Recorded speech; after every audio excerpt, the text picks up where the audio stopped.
It's important for, like Mr. Dion, same thing, intellectual. But, we have to have a relationship between those who are uneducated and those who are educated so that everybody can speak the same language and be on the board of the same plan in order to attack the real issues, which is poverty that affects all of us. Thank you. Okay. So what's the solution is my question. Okay. Okay. We're going to give them a chance to respond to the question. I just want to add something. Poverty comes as a direct result of policy. I just want to add that. Keep that in mind. When you say poverty, where did it come from? It came as a result of what you all talked about. Policy. Directed policy. And I just want to reiterate that. The Q&A is going to be a chance to answer questions. The free food for thought idea is that y'all can have dialogue while you're eating. So that's why we want to do questions. So go ahead now. Y'all want to address. I would speak to what AB said about at the very beginning about degrees. He's exactly right. I have a PhD from Berkeley. I work as an Uber driver and I deliver papers. That's how I make money. I make $1,500 a month. And just because you have a degree, a prestigious degree, doesn't mean that you're going to be really that gainfully employed. And I'm not complaining. I'm not saying I have a great life. My wife is the most wonderful person on the planet, and I mean she has a pretty good job, and we're buying a house. But it's been a real struggle for me to rethink about myself as a working class person. And I was a working class person before I went to college. I was an auto mechanic for about 10 years before I went to college, and I grew up in a working class family. And I sort of had this 10-year romance with the bourgeoisie. And they decided they didn't like me very well, so I'm back in the working class. And I mean the difference between the two is razor thin.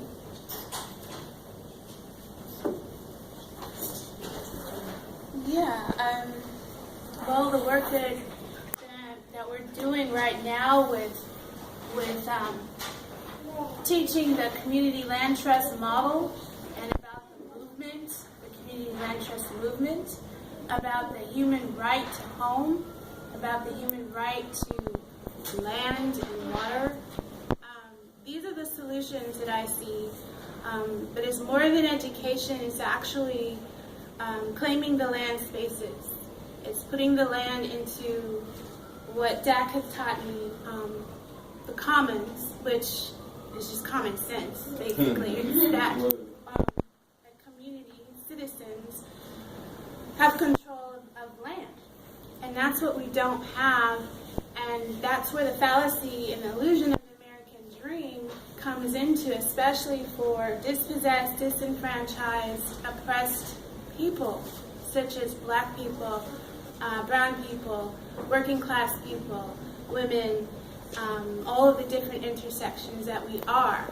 So the solution for me, I mean, I used to be on this kick where I was like, well, I don't like it here. I'm going to transmute to parallel Earth. I really actually spent some time thinking about that for a few years. But every time I woke up, I was still here. My feet are still on this Earth. And so the solution is for us to look to our mother. I'm a spiritualist. And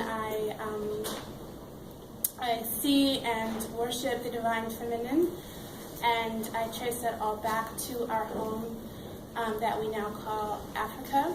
And I personally, in my walk, in my path, feel that that is the way for all of us to come onto sort of like a common ground, is to remember who our mother is. All right, so our Mother Earth and the land and the right to land is our human right, and it's not the right to own it and to own more of it and to keep it. It's to steward it and to take care of it. That's what economy is, to take care of the home. And so the solution, brother, is the one that you speak so eloquently, and I just commend you and I encourage you to step forward with your leadership, because you have a voice, you have a story that's important. And to tie it into how we have a human destiny as well as a responsibility to this land. So the solution is for community to steward land. I'm trying to say own. And I know this goes against a lot of speculators and real estate and profit. And in my 30s, I thought about flipping houses and getting rich and doing all that kind of stuff. And believe you me, it was not my destiny to be trying to figure out how to keep my water on. It was not my plan. But when I signed up for graduate school at UAB over there in the English department, all optimistic, the first thing that it said was, we can't guarantee you're going to get a job when you get finished with this degree. So that's our disclaimer, and it hasn't changed. And why should I have my dreams squashed as soon as I start classes? This should be a time for me to just sort of explore and come more fully into myself and be an asset to my community. So there's just a lot of nuances here, but I really feel the solution is the land piece and to the work that we're doing.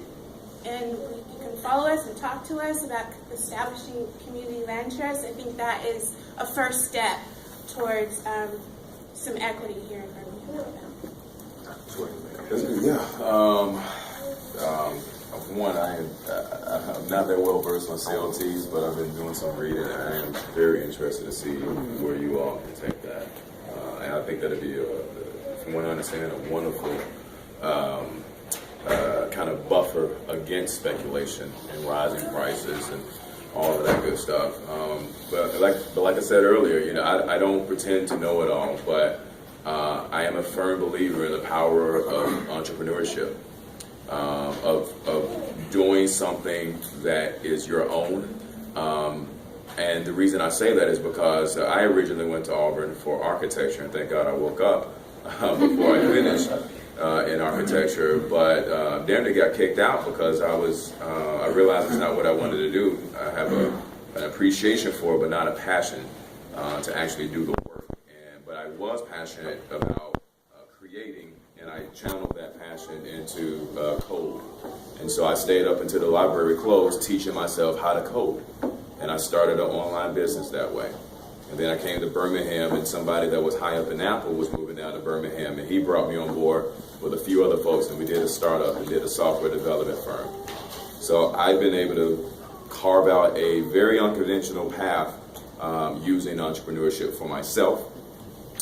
Every single day, I meet people who want to do the same for themselves, and I work with an incredible team who's devoted to making sure that folks in Birmingham have everything that they need to realize their own dreams. And so many folks are willing to take that pay cut. They're just dying in corporate America.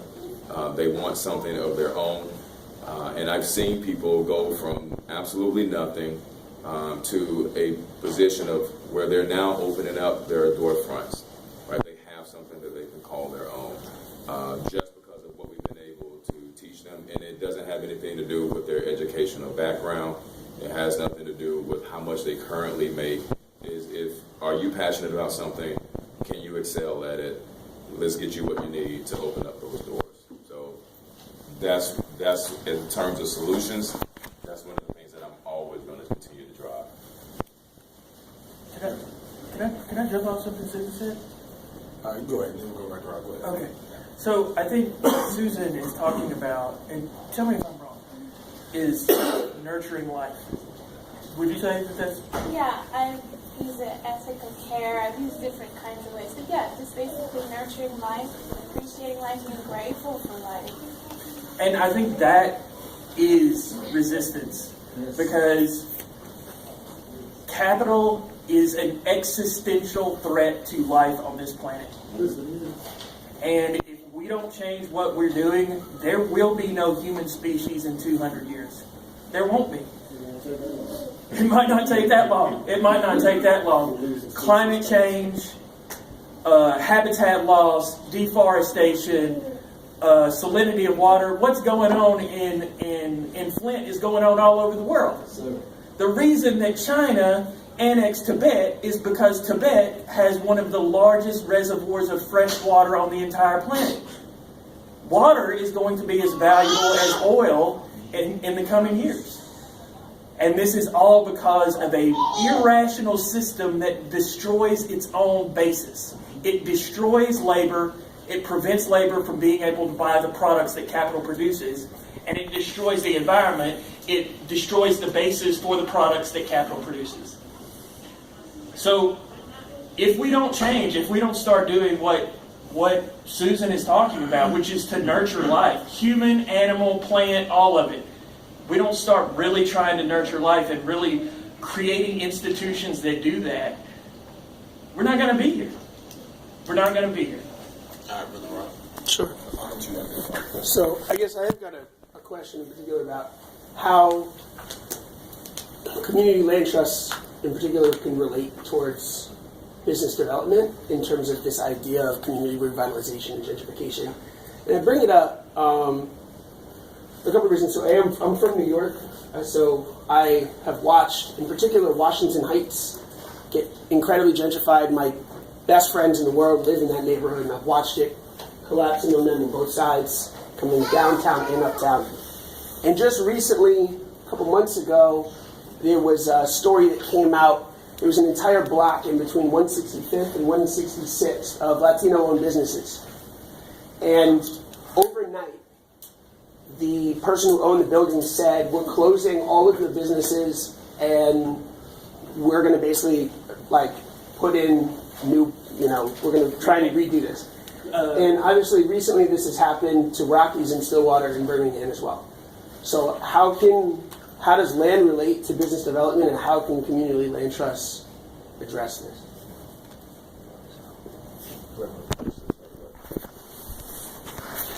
It's a funny question because Rob knows.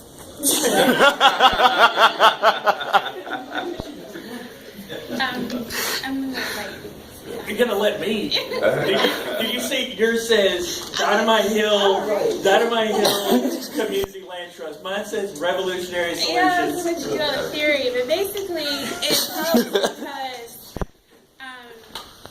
we're talking about, earth, land, space, place. So whether it's urban agricultural cooperative businesses, whether it's permanently affordable housing by keeping the land out of the speculation market, you say, what we're talking about is two different worldviews, and maybe not so much two different worldviews now that I'm sitting next to Deontay here, but just maybe two different sides of a prism. All right, but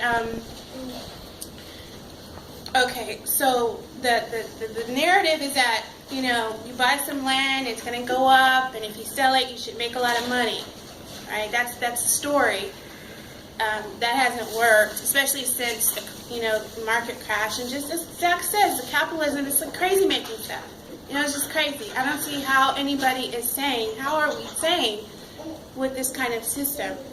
But when you're talking about getting back to basics, and when you're talking about land spaces, Birmingham actually is interestingly set up to be amazingly effective and thriving as a community of interlocking sort of like villages, because it's like that back in the day, right? We have 23 communities, 99 neighborhoods, and so I just think that the solution starts with land. Okay, so you can put land into a community land trust, but it still needs to be stewarded. Still needs to be cared for. It still needs to be developed. With the community land trust, it's the community members who are making those decisions. That's the difference between corporate interests and corporate-sponsored revitalization and corporate-sponsored, just transforming. We like to use the word transforming. But are the citizens actually, decision makers in that? And many times we're dealing with what's called the undesirable poor, which is people tend to not want to live if they have a certain level of wealth, because success and value and merit is determined by what kind of things you have. Don't necessarily want to live next to someone who's of more modest means, or who looks different, or who speaks differently. So we're talking about cultural hegemonies. And I just think that the solution lies for dispossessed people in the first step being land put into commonly held control. Anybody else want to touch on that? I think that it's interesting. I think there's three pieces. There's land, and I think land is first. I agree. There's land, labor, and capital, and two of them are we have legal structures where we can do it. We can do community land trust, that's land, and cooperative, that's labor. The thing about it is, it's very difficult to create a community-controlled bank, which is capital, because the rules have been rewritten for credit unions that make it virtually impossible to have a small community, small credit union that is a community development bank, which could pool a community's money and put it into, still water on the land trust or whatever, however you want to think about it. So it's made it almost impossible to get free of the banks. And I mean, we saw today that Goldman Sachs banker said that Bernie Sanders was dangerous. I mean, if Bernie Sanders is dangerous, man, they better stay away from me because. By the way, Bill Clinton signed that bill. Yeah. Oh, Bill Clinton. It was Clinton. That bill. Yeah. So I mean, that's a policy change that I think we should go for first, or very now, is trying to get the credit union rules rewritten so that we can get a real community-controlled bank where it's their money and they control it, and they say, okay, I want to come in and put in, high-end condos, and I want money from you. Well, no, you can't do that. We won't give it to you. But if I want to come in and put in, a cooperative grocery store, okay, we'll put money to that. So, I mean, I think it's the three things you need for an economy are land, labor, and capital. That's the three things you need. And if all of those can be controlled by the community, then you can create this type of decentralized, like even here in Birmingham, it's not infeasible, like it can really happen. You can create this type of decentralized, autonomous type of community that controls what goes on, within the walls of within the boundaries of their community. And like Susan said, the structure of the neighborhood association system, I think there's some things that can be worked on with the neighborhood association system, for sure. But with the structure of the neighborhood association system, creates a unique opportunity to do this type of decentralization. Mr. Gordon. The question was about community land trust. That's on them. This gentleman, you got a question? Hey, I wanted to ask the whole panel a question, specifically Zach Brown. But I was wondering, do you see capitalism as a vehicle for innovation? Because the conservative argument is that capitalism means that socialism inspires laziness, or sort of, I'm not saying it's axiomatic, but I'm saying capitalism seems to be the vehicle for innovation, and socialism would sort of inspire people to not want to innovate or want to work harder. Okay. So I'm a socialist. I have written a dissertation. I have been published 5 times. I have a blog. I'm learning to banjo. I don't know. It seems like it didn't stop me from being creative, but it's based on a false assumption.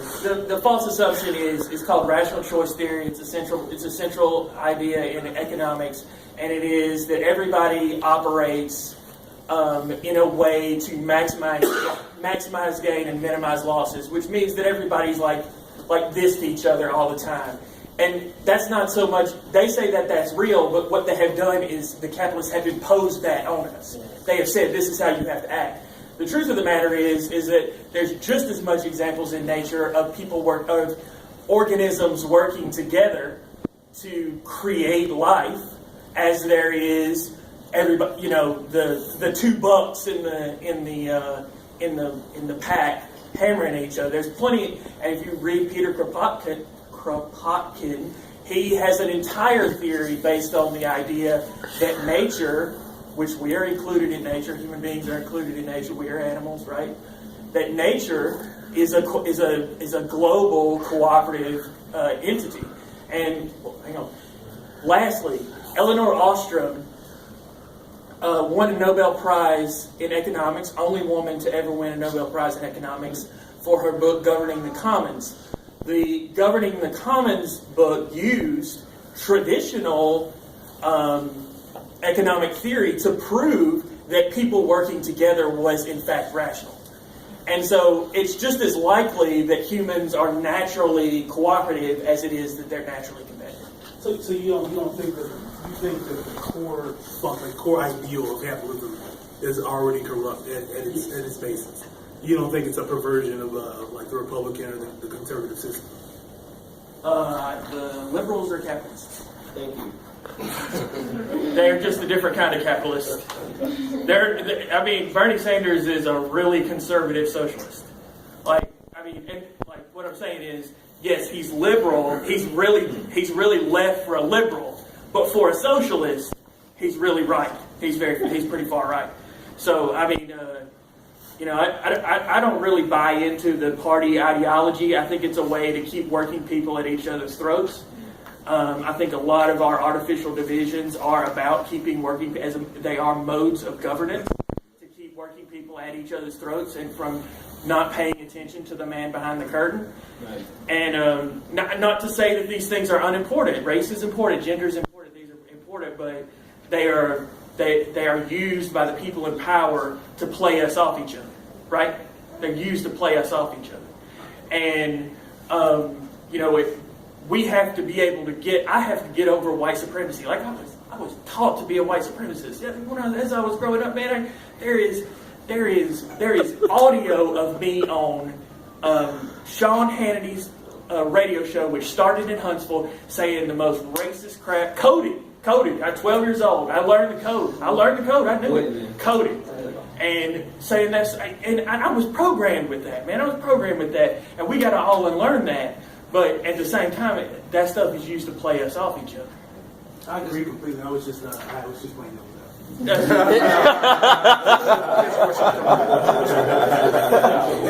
That's fine. Because I know, you probably have she had a question. When I come to him, we're gonna have to eat. Then we can talk as we eat. So go ahead, man. Food's always good. Yeah, go ahead. I came like the lady in the shoe there with kids, but going to what the gentleman was talking about, solutions, right? When you start in doing activism work or whatever, you hear like he was talking about a lot of discussions and so forth, and then you start realizing that the system isn't broken; it's designed this way. You know what I'm saying? So you keep going over these things, and you're like, blah blah blah blah blah blah, all right? So what I realized in talking to a lot of people, who enter into corporate America, they have a noose around their neck. You know what I'm saying? Like when you enter into a job, most of the time, for you to secure your job, you're going to have to go with what your job wants you to do. You know what I'm saying? And I've experienced that personally. You protested and they're like, what is that about? How that's going to affect my image? You know what I'm saying? So ultimately, you're taught how to be fake. You know what I'm saying? Life is, you grow up and nobody want to be honest. One of our biggest issues about finding solutions is transparency. There you go. Let's have an honest conversation. And honest to the point where when I talk to politicians, most of them don't agree with half of the stuff that they're talking about. They're just not in a position where they can be honest. That's just real. You know what I'm saying? They're one of those people, and most of us do it. We get in the back of the room and we start talking about, you know what? I really don't like her, but I'm going to play my role. I'm going to do what I need to do. And honestly, that's the conversation we have to have. If you want to be effective in your community, play a role at work, do what you have to do, but find those who are willing to invest, even if it's behind closed doors. Invest in your community, grassroots, in order to make things happen. That's the kind of people I've talked to. You might not never see them. They may never ever put their face on a sponsorship to say, hey, I'm behind this. But the reality is, as he was saying, capitalism, socialism, at the end of the day, if you're looking for a Messiah to come to save you, Jesus, Bernie, Obama, okay, you're going to be waiting another 500 years, as we've already been waiting as African Americans. You have to understand how to play the game. And that's one of the things that college ain't never taught me. You think that earning a college degree, you get out here, and honestly, you're going to cop a job immediately? That's some bull crap. I have friends who have bachelors and all kinds of, it's a competitive market. And it's about selling yourself. And anybody who knows about marketing, which I do, that's what I work in, marketing, you're going to have to sell your brand. And sometimes you're going to have to fake it till you make it. You ain't all what you branded yourself to be. But that's life, okay? Let's just talk about real life. So if we're going to change our community, let's be honest about what we are. They're not going to give us anything to change your community. Honestly, black people, what we are in our communities is not because we help ourselves to get here. No, it's because we were designed 500, learn your history, not what they're telling you, but what they don't want you to see. America has the backdoor key too to the history books, the ones that they don't actually put in, have your professors to really talk to you about. So talking about